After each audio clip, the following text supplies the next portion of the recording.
এত যুদ্ধ সব জায়গায় হচ্ছে যে রোহিঙ্গা সমস্যাটা চাপা পড়ে যাচ্ছে। রোহিঙ্গা জনগোষ্ঠী বিশাল যে 1.3 মিলিয়ন এখন আছে, প্রতি বছর 30,000 করে শিশু ভূমিষ্ঠ হচ্ছে।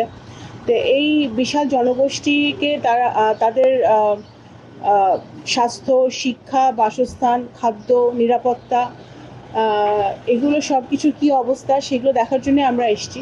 আপনারা জানেন যে আমরা সকলে জানি যে এটা একটা বাংলাদেশের জন্য, সারা পৃথিবীর জন্য একটা আন্তর্জাতিক সমস্যা।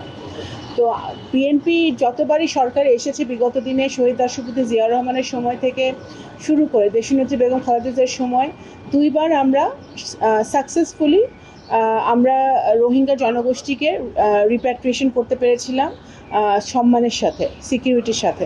বাংলাদেশ সরকার ইতিমধ্যেই মিয়ানমারের সরকার, আরাকান আর্মি, বিভিন্ন স্টেক হোল্ডার যারা আছে তাদের সাথে আমরা এঙ্গেজমেন্ট করছি, যোগাযোগ করছি। বিভিন্ন দেশের সাথে আমরা যোগাযোগ করছি, কথা বলছি যাতে রোহিঙ্গা সমস্যাটা সবাইকে নিয়ে সমাধান করা যায়। সবাই যেন, আপনার চীন আছে, ভারত আছে, আর আসিয়ান দেশগুলো আছে। 200-র বেশি সার্ভিস ও ফিচারে লেনদেনের সব বিকাশ অ্যাপে সম্ভব।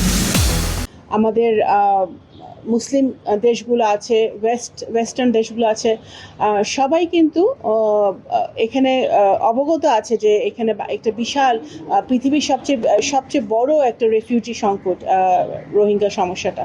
তো সেইটা কিভাবে সমাধান করা যায় সেটা আমরা চেষ্টা করছি। তো সেই জন্যই আজকে আসা এবং ঘুরে দেখা। এই সমস্যাটা যেমন ডিপ্লোম্যাটিক সেরকম রাজনৈতিক। এখানে শুধু ডিপ্লোমেসি দিয়ে বা শুধু পলিটিক্স দিয়ে এই সমস্যার সমাধান হবে না, এটা মাল্টিল্যাটারালি এই সমস্যার সমাধান খুঁজতে হবে।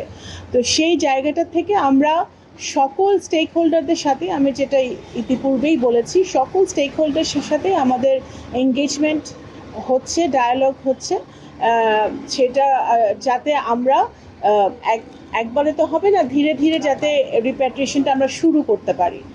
কিন্তু in the meantime repatriation শুরু হওয়ার আগ পর্যন্ত তো এই বিশাল জনগোষ্ঠীর কে তারা আছে, তাদের শিক্ষা, স্বাস্থ্য, বাসস্থান আমাদের দেখতে হবে। কারণ আপনারা জানেন যে ইতিমধ্যেই বিশাল একটা ফান্ড কাটিং হয়ে গেছে। এখানে অনেক শিক্ষা এনাফ নাই, ফুডের অনেক স্কারসিটি আছে, বাসস্থান নাই। যারা রিসেন্টলি আরও 1.5 লাখ মানুষ মনে হয় এসছে, তাদের ঠিকমতো বাসস্থান নাই। তো এই জায়গাগুলো কিন্তু বাংলাদেশ সরকার চিন্তিত। বাংলাদেশ সরকার এই সকল আন্তর্জাতিক সংস্থাগুলোর সাথে কাজ করছে, এবং আমাদের, বিশেষ করে আমাদের যারা বাংলাদেশের প্রতিরক্ষা বাহিনীর যারা সদস্যরা আছেন, যারা এজেন্সি যারা কাজ করছেন, আমাদের কোস্ট গার্ড, বিজিবি, আমাদের প্রতিরক্ষা সংস্থা, আমাদের পুলিশ, আর্মি, সকলেই কিন্তু, নৌবাহিনী, সকলেই কিন্তু খুব মানে ডিলিজেন্টলি, খুব সতর্কতার সাথে এবং মন দিয়ে তারা এই কাজটা করছেন, যাতে আমাদের